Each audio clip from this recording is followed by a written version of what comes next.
Today I'm here with Jim Myers from the Sasquatch Outpost in wonderful Bailey, Colorado. And I ran into this place kind of on accident, and it's an amazing place. Everyone needs to see. It's got a great museum, a great discovery center, and of course the ultimate Sasquatch gift shop. So Jim, tell me why Bailey, Colorado? How did that happen? We landed in Colorado. We moved here from France. We had been living in France for 10 years. We have dual citizenship. I was working for a large faith based um, nonprofit and doing crisis management for them, actually. For different reasons. It wasn't our decision, it was the organization's decision to come to Colorado.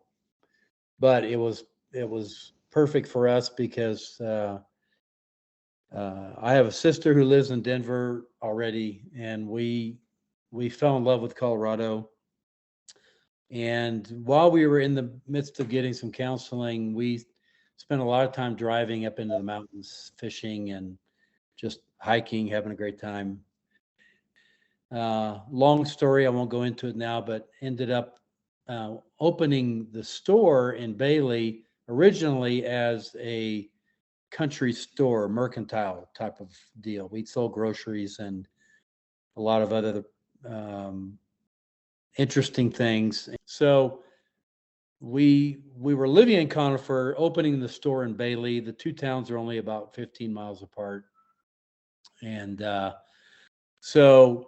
But before we opened, two critical things happened. One was I met my first eyewitness to that point in my life, and it was a gal who lived in Bailey, ran a lodge just outside of town, and she and her best friend saw a Bigfoot one afternoon in May as they were out for a little hike behind the lodge.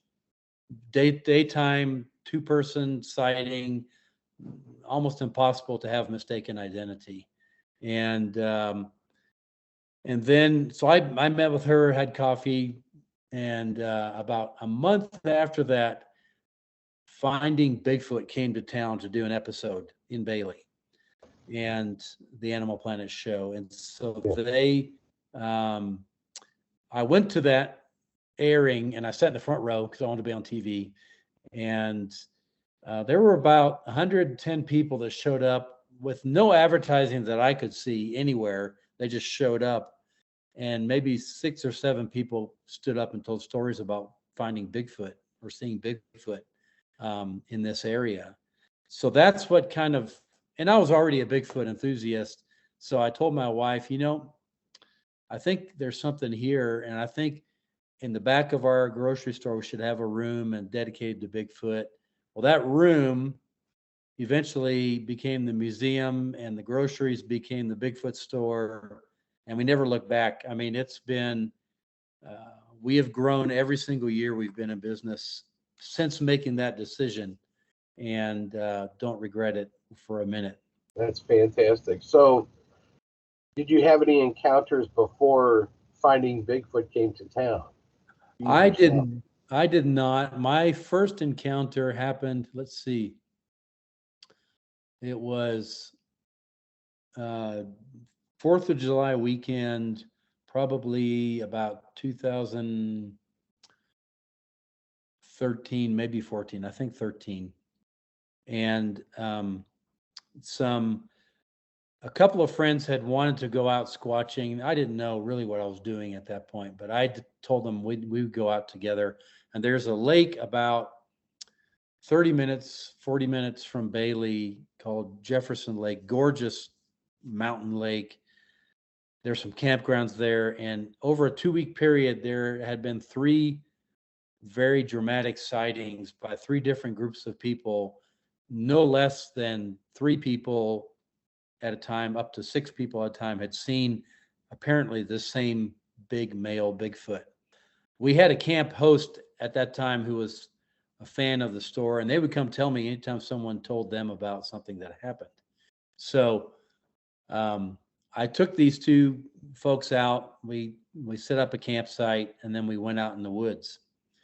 And we got out in the woods about 9, maybe And as we were walking, we'd stop.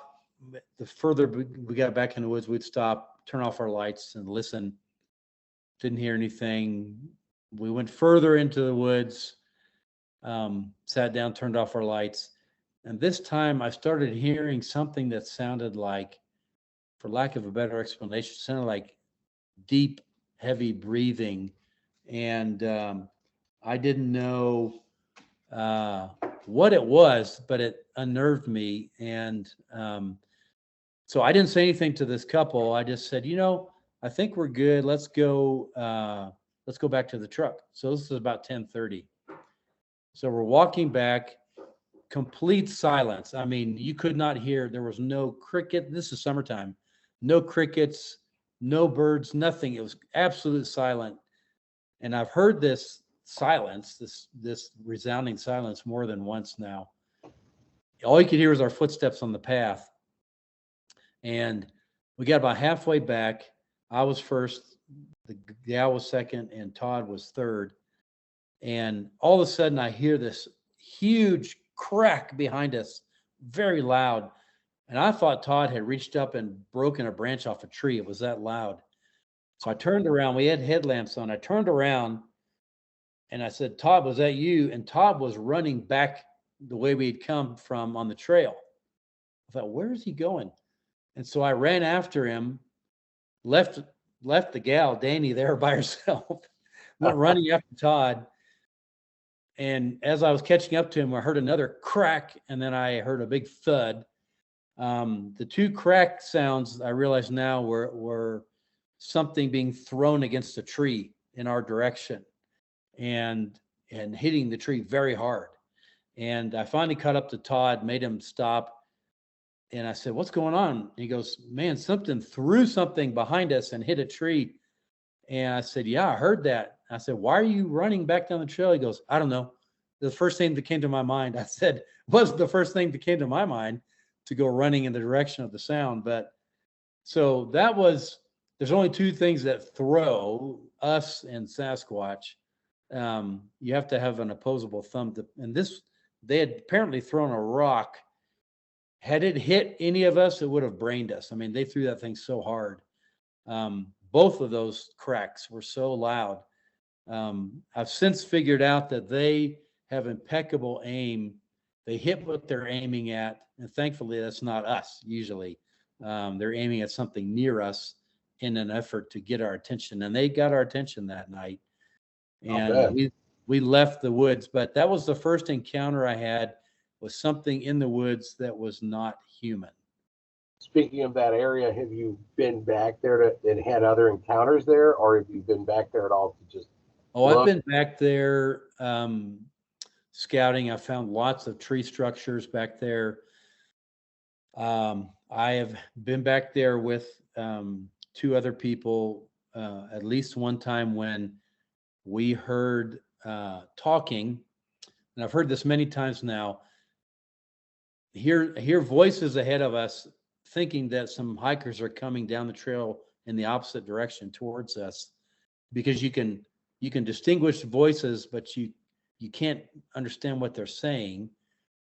And we'll wait and no hikers ever appear. And so they were just kind of these disembodied voices in the woods, followed by the sound of a tree crashing to the ground, pushed out. No wind.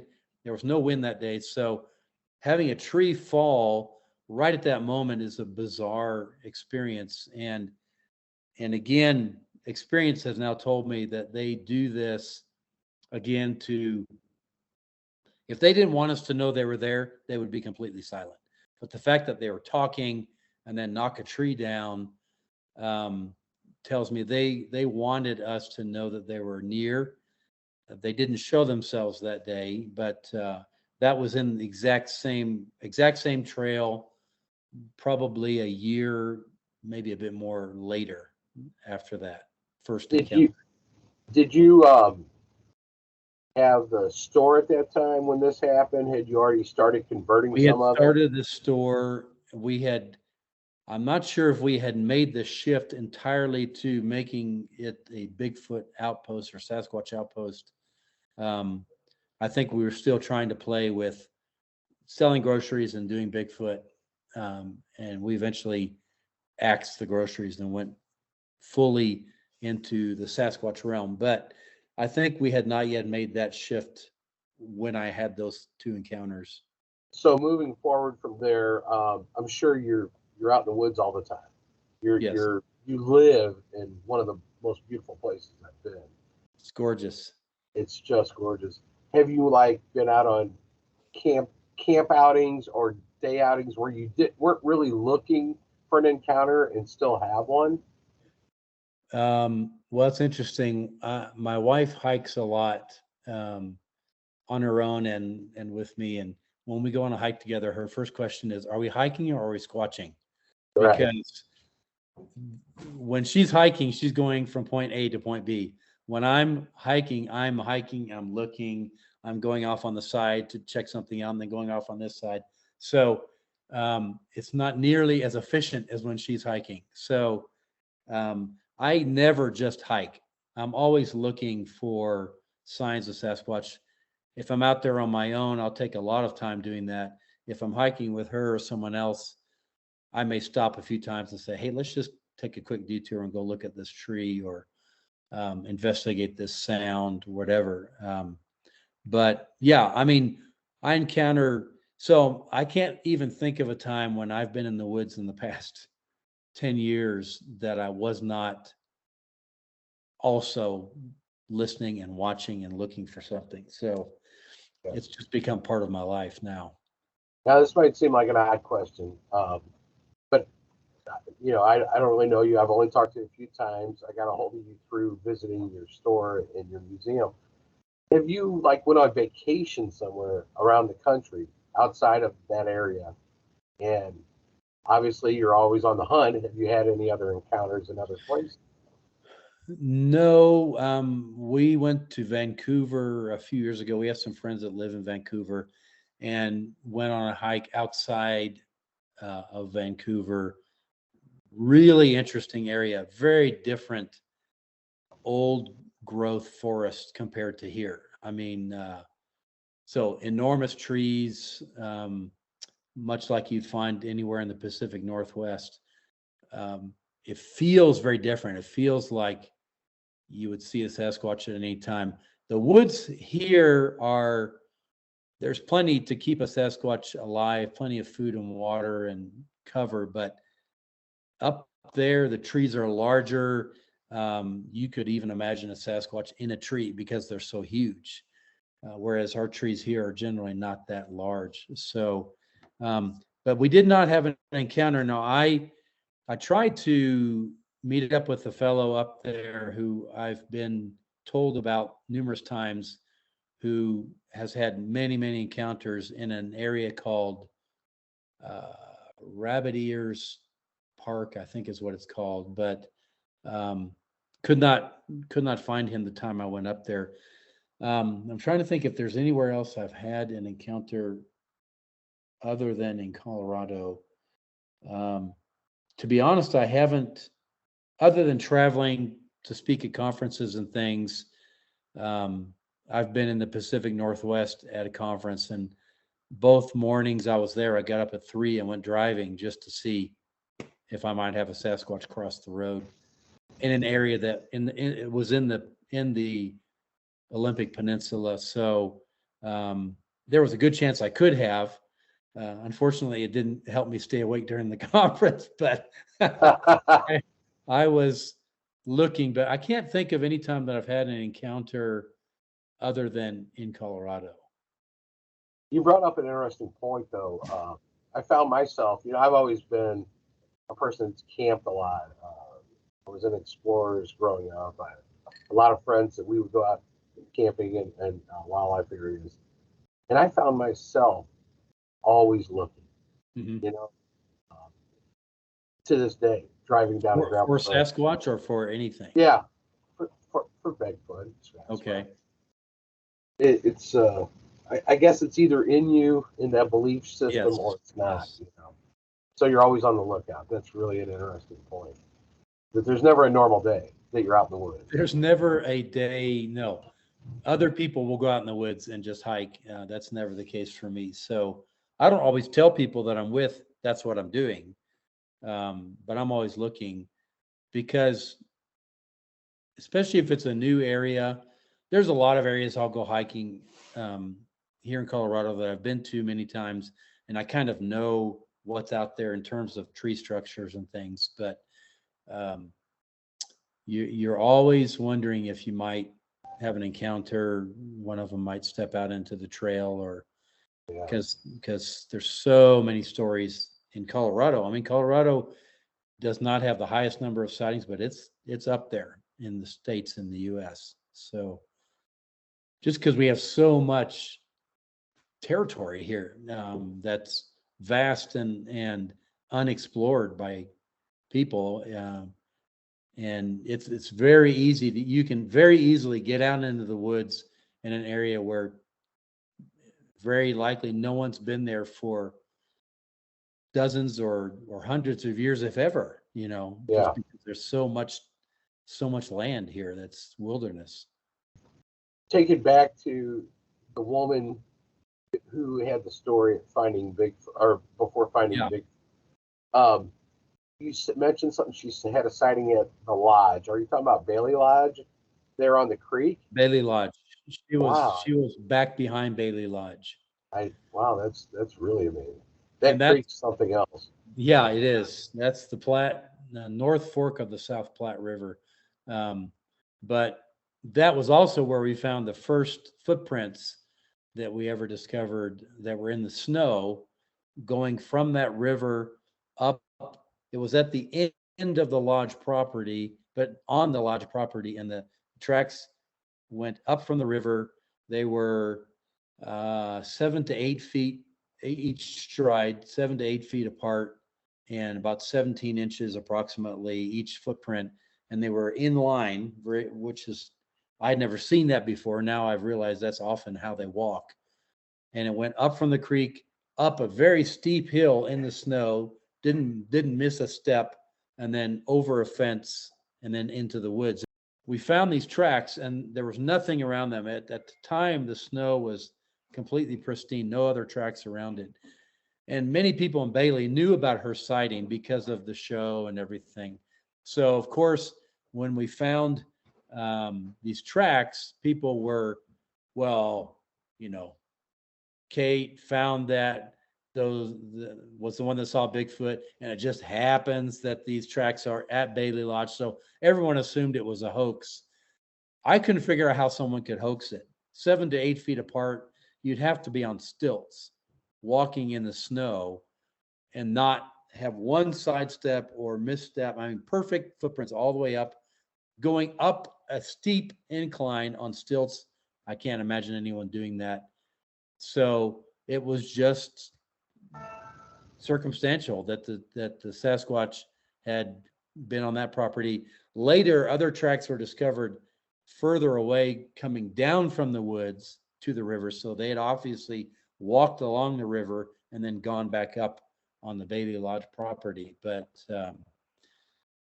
yeah, that was the first footprints. We found many in the snow since then, but that was the first time.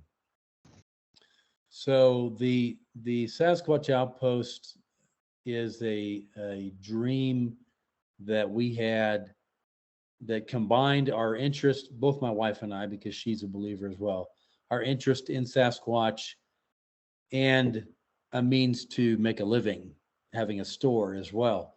And so we make a big difference between the gift shop, which is, we have a lot of fun in the gift shop. We sell a lot of things that are tongue in cheek, talking about Sasquatch, because I know most people don't expect us. They're expecting, when they come into the outpost, a kitschy roadside attraction that's not really serious about Bigfoot. So the store is just that. We have a lot of fun, have a lot of funny T-shirts, funny gift and souvenirs. But I make a very big distinction when someone steps from the store into the Sasquatch Encounter Discovery Museum, because from that point on, I'm very serious about making it educational. and an experience for people to realize, oh, there really is something to this. They're not just making fun. They're actually showing evidence that they found, or evidence that was donated to us from other researchers. And so we've had many people go into the museum with one perspective and leave the museum saying, well, I was a firm absolutely not going in there. I am very much a maybe now, or I now believe because of what I found in that museum. So that's my goal, is to educate people to what I believe is real, that's living in the woods all around us, and hopefully to give them enough information so they might be able to go out and have their own encounter. That's fantastic.